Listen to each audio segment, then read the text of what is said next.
இப்போது எவராவது வரமாட்டார்களா?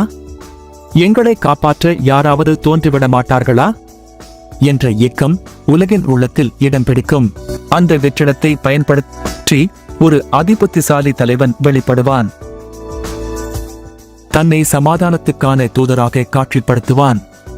ஐரோப்பிய யூனியனில் சேர்ந்த 10 நாடுகளின் கூட்டமைப்பின் துணையோடு தன்னைத்தானே நிலைநிறுத்துவான். ஆனால் உண்மையில் அவனே அந்திகிறிஸ்து. தானியேல் 8, வெளிப்படுத்தல் 6 ஆகிய பகுதிகளில் இவன் குறித்து நாம் வாசிக்கிறோம்.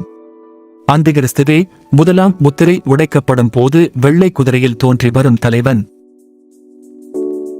இவனுக்கு தங்கள் அதிகாரத்தை கொடுக்கும் 10 நாடுகளின் கூட்டமைப்பே நேபுகாத்நேசரின் கனவில் காணப்பட்ட சிலையின் இரும்பும் களிமண்ணும் கலந்த பாதங்களை பிரதிபலிக்கிறது. இதுவே ரீவைவ் ரோமன் எம்பையர், மீண்டும் எழும் ரோம பேரரசு. இந்த நேரத்தில் மத்திய கிழக்கில் வலுப்பெற்று நிற்கும் இஸ்ரேல் கோகு மாகோக் யுத்தத்தில் தேவன் அவர்களுக்கு காண்பித்து அற்புத வல்லமையின் காரணமாக 3ஆம் தேவாலயத்தை கட்ட முற்படுவார்கள்.